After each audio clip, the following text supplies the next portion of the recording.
നമസ്കാരം. ഓട്ടപ്രദർശനത്തിലേക്ക് ഏവർക്കും സ്വാഗതം. മഹാരാഷ്ട്ര ഉപമുഖ്യമന്ത്രി അജിത് പവാറിന്റെ മരണവുമായി ബന്ധപ്പെട്ട് വിവാദങ്ങൾ ഉയരുകയാണ്. പൈലറ്റ് ഒരു ചാവേർ ബോംബർ ആയിരുന്നു എന്ന സംശയമാണ് ഇപ്പോൾ ഉയരുന്നത്. NCP MLA ആയ അമൂൽ മിത്കാരിയാണ് ഈ സംശയം ഉയർത്തിയിരിക്കുന്നത്. രാഷ്ട്രീയ കൊടുങ്കാറ്റിന് തുടക്കമിട്ടിരിക്കുകയാണ് അദ്ദേഹം. കഴിഞ്ഞ ദിവസം മഹാരാഷ്ട്ര മുഖ്യമന്ത്രി ദേവേന്ദ്ര ഫട്നാവിസ് മരണത്തെക്കുറിച്ച് CBI അന്വേഷണം നടത്തണമെന്ന് പ്രധാനമന്ത്രി നരേന്ദ്രമോദിക്ക് കത്തെഴുതിയതിന് പിന്നാലെയായിരുന്നു അമൂൽ മിത്കാരിയുടെ വെളിപ്പെടുത്തൽ.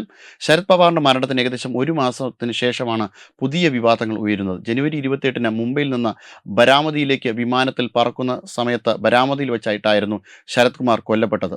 ഇതിനെക്കുറിച്ച് വളരെ സമഗ്രമായ അന്വേഷണം നടത്തേണ്ടതുണ്ട്. വലിയ സംശയങ്ങളാണ് ഇതുമായി ബന്ധപ്പെട്ട് ഉയരുന്നത്. ദാദയുടെ മരണം ഇപ്പോഴും ദുരൂഹത നിറഞ്ഞാണ് ഇരിക്കുന്നത് എന്ന് NCPയുടെ ഒരു പൊതുപരിപാടിയിൽ പറയുകയായിരുന്നു.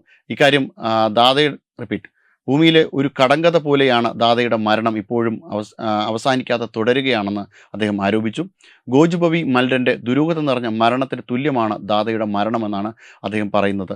മഹാരാഷ്ട്രയിൽ നിരവധിയായിട്ടുള്ള നേതാക്കന്മാരുണ്ടായിരുന്നു. ഛത്രപതി ശിവാജിയും ബാബാ സാഹിബ് അംബേദ്കറും തുടങ്ങി നിരവധിയായിട്ടുള്ള നേതാക്കൾ. ഇത്തരം നേതാക്കളെയൊന്നും നേരിട്ട് കണ്ട ഒരു പരിചയം തങ്ങൾക്കില്ല. ഇത്തരം നേതാക്കളെല്ലാം ഒത്തൊരുമിച്ച് സംഗമിക്കുന്ന ഒരാൾ രൂപമായിരുന്നു അജിത് പവാർ എന്നാണ് NCP MLAമാരും NCPയുടെ നേതാക്കന്മാരും പറയുന്നത്.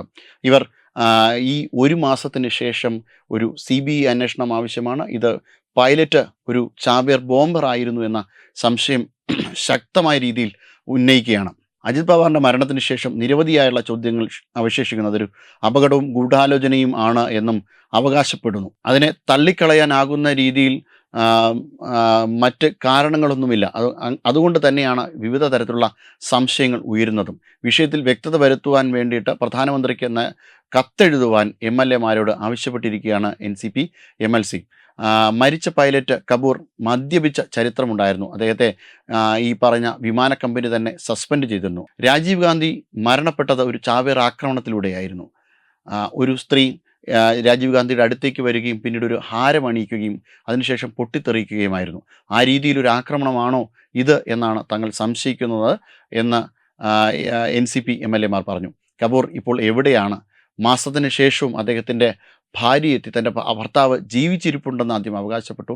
മരിച്ചുവെന്നാണ് DGCA പറയുന്നതെങ്കിൽ ഒരാൾ എവിടെ പോയി എന്ന് അവർ പറയേണ്ടതുണ്ട്. എന്തായാലും ഇതുമായി ബന്ധപ്പെട്ട് വളരെ ശക്തമായ അന്വേഷണം നടക്കേണ്ടതുണ്ട് എന്ന് NCP ഒന്നടങ്കം വാദിക്കുന്നു. അതിനുമായി ബന്ധപ്പെട്ട CBI അന്വേഷണവുമായി ബന്ധപ്പെട്ട മുറവിളികൾ മഹാരാഷ്ട്രയിൽ ഉയരുകയാണ്. Web desk Tatwamayi news. Brought you by Kerala AIDS control society. HIV AIDS സംബന്ധമായ സംശയങ്ങൾക്ക് 1097 എന്ന 24 മണിക്കൂറും പ്രവർത്തിക്കുന്ന ടോൾ ഫ്രീ നമ്പറിലേക്ക് വിളിക്കുക. വാട്സാപ്പിലും ഫേസ്ബുക്കിലും ഒക്കെ സ്റ്റാറ്റസ് അപ്ഡേറ്റ് ചെയ്യാറുണ്ടല്ലോ. HIV സ്റ്റാറ്റസോ HIV പിടിപെടാനുള്ള സാഹചര്യങ്ങളിൽ കൂടി അറിഞ്ഞോ അറിയാതെയോ കടന്നു പോയിട്ടുണ്ടാവാം. എന്ത് തന്നെയായാലും മുൻകൂട്ടി പരിശോധിച്ച് HIV സ്റ്റാറ്റസ് അറിയൂ. സൗജന്യ HIV പരിശോധനയും കൗൺസിലിങ്ങും ആരോഗ്യ കേന്ദ്രങ്ങളിൽ പ്രവർത്തിക്കുന്ന ICTC അഥവാ ജ്യോതിസ് കേന്ദ്രങ്ങളെ സമീപിക്കുക. നിങ്ങളുടെ സ്റ്റാറ്റസ് എന്തായാലും വിവരങ്ങൾ രഹസ്യമായി സൂക്ഷിക്കുന്നതായിരിക്കും.